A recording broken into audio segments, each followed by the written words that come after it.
નમસ્કાર મિત્રો, મારી ચેનલ રાહુલ ટેક ઓફિશિયલમાં તમારું સ્વાગત છે।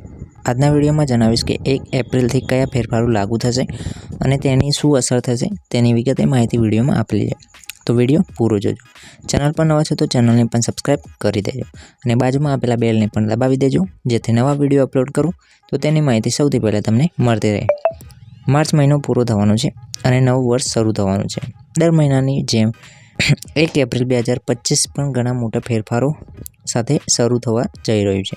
આ ફેરફારોની અસર તમારા રસોડામાં વપરાતા એલપીજી સિલિન્ડરની કિંમતથી લઈને તમારા બેંક ખાતા સુધી જોવા મળશે। તે જ સમયે જો તમે એસબીઆઈ સહિત કોઈપણ બેંકના ક્રેડિટ કાર્ડનો ઉપયોગ કરો છો તો તેનાથી સંબંધિત નિયમો પણ બદલવાના છે।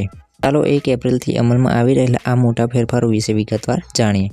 એલપીજીના ભાવ દર મહિનાની પહેલી તારીખે તેલ અને ગેસ વિતરણ કંપનીઓ એલપીજી સિલિન્ડરના ભાવમાં સુધારો કરે છે અને 1 એપ્રિલ 2025ના રોજ પણ તેમાં ફેરફાર જોઈ શકાય છે। તાજેતરના ભૂતકાળમાં 19 કિલોગ્રામના એલપીજી સિલિન્ડરના ભાવમાં વધારો અને ઘટાડો જોવા મળ્યો છે, પરંતુ એલપીજી સિલિન્ડરના ભાવ લાંબા સમયથી સમાન રહ્યા છે।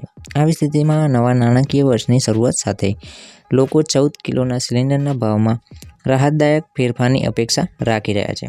સીએનજી અને પીએનજીના ભાવ ઉપરાંત એર ટર્બાઇન ફ્યુઅલ એટલે કે એટીએફના ભાવમાં પણ સુધારો કરવામાં આવ્યો છે અને 1 એપ્રિલ 2025ના રોજ તેમાં ફેરફાર જોઈ શકાય છે। સીએનજીના ભાવમાં વધઘટ તમારા વાહન ખર્ચમાં વધારો કરશે અથવા રાહત આપશે, પરંતુ એટીએફના ભાવમાં વધારો હવાઈ મુસાફરી મોંઘી બનાવી શકે છે। ક્રેડિટ કાર્ડ સંબંધિત નિયમો એપ્રિલ 2025થી ક્રેડિટ કાર્ડના નિયમોમાં ફેરફાર થશે, જે તેમના પર ઉપલબ્ધ પુરસ્કારો અને અન્ય સુવિધાઓની અસર કરશે। જ્યારે એસબીઆઈ તેના સિમ્પલી ક્લિક ક્રેડિટ કાર્ડ પર સ્વિગી રિવોર્ડ્સને 5 ગણાથી ઘટાડીને અડધા કરશે। તેથી એર ઇન્ડિયા સિગ્નેચર પોઈન્ટ 30થી ઘટાડીને 10 કરવામાં આવશે। આ ઉપરાંત આઈડીએફસી ફર્સ્ટ બેંક ક્લબ વિસ્તાર માઇલસ્ટોનના લાભો બંધ કરવા જઈ રહી છે। આ ફેરફાર બેંક ખાતા સંબંધિત છે। 1 એપ્રિલથી state bank of India SBI અને પંજાબ નેશનલ બેંક પીએનબી સહિત ઘણી બેંકો ગ્રાહકોના બચત ખાતામાં લઘુત્તમ બેલેન્સ સંબંધિત નિયમોમાં સુધારો કરવા જઈ રહી છે। બેંક ખાતાધારકના લઘુત્તમ બેલેન્સ માટે ક્ષેત્રવાળ ધોરણે નવી મર્યાદા નક્કી કરશે અને જો ખાતામાં લઘુત્તમ બેલેન્સ જાળવવામાં ન આવે તો દંડ લાદવામાં આવી શકે છે। આ ઉપરાંત યુપીઆઈ એકાઉન્ટ્સ બંધ કરવામાં આવશે। 1 એપ્રિલથી આગામી ફેરફાર યુપીઆઈ સંબંધિત છે અને લાંબા સમયથી સક્રિય ન હોય તેવા મોબાઈલ નંબરો સાથે જોડાયેલા યુપીઆઈ એકાઉન્ટ્સ બેંક રેકોર્ડમાંથી દૂર કરવામાં આવશે। જો તમારો ફોન નંબર યુપીઆઈ એપ સાથે લિંક થયેલો છે અને તમે લાંબા સમયથી તેનો ઉપયોગ કર્યો નથી, તો તે સેવાઓ એટલે કે સુવિધાઓ બંધ થઈ શકે છે।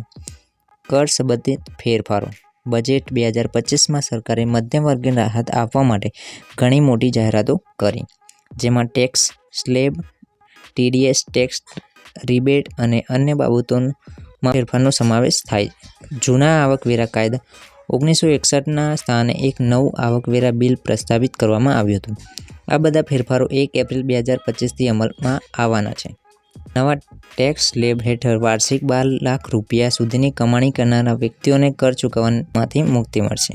આ ઉપરાંત પગારદાર કર્મચારીઓ 75,000 રૂપિયાના માનક કપાત માટે પાત્ર રહેશે। આનો અર્થ એ થયો કે 12.75 લાખ રૂપિયા સુધીની પગારની આવક હવે કરમુક્ત થઈ શકે છે। જો કે આ મુક્તિ ફક્ત તે લોકોને જ લાગુ પડે છે જેઓ નવો ટેક્સ વિકલ્પ પસંદ કરે છે। આ ઉપરાંત ટેક્સ ડિડક્શન એટસોર્સ ટીડીએસના નિયમો પણ અપડેટ કરવામાં આવે છે, જેમાં બિનજરૂરી કપાત ઘટાડવા અને કરદાતાઓ માટે રોકડ પ્રવાહ સુધારવા માટે વિવિધ વિભાગોમાં મર્યાદા વધારવામાં આવી છે। ઉદાહરણ તરીકે, વરિષ્ઠ નાગરિકો માટે વ્યાજ આવક પર ટીડીએસ મર્યાદા બમણી કરી ₹1 લાખ કરવામાં આવી છે, જેનાથી વૃદ્ધો માટે નાણાકીય સુરક્ષામાં વધારો થયો છે। તેવી જ રીતે ભાડાની આવક પર મુક્તિ મર્યાદા વધારીને વાર્ષિક ₹6 લાખ કરવામાં આવી છે, જેનાથી મકાન માલિકો પર બોજ હળવો થશે અને શહેરી વિસ્તારોમાં ભાડા બજારને વેગ મળશે। આ વિડીયોમાં આટલું જ। મળીએ નવા વિડીયોમાં। વિડીયો ગમ્યો હોય તો વિડીયોને એક લાઇક કરી દેજો અને ચેનલ પર નવા છો તો ચેનલને પણ સબસ્ક્રાઇબ કરી દેજો। બાજુમાં આપેલા બેલને પણ દબાવી દેજો, જેથી નવા વિડીયો અપલોડ કરું તો તેની માહિતી સૌથી પહેલાં તમને મળતી રહે।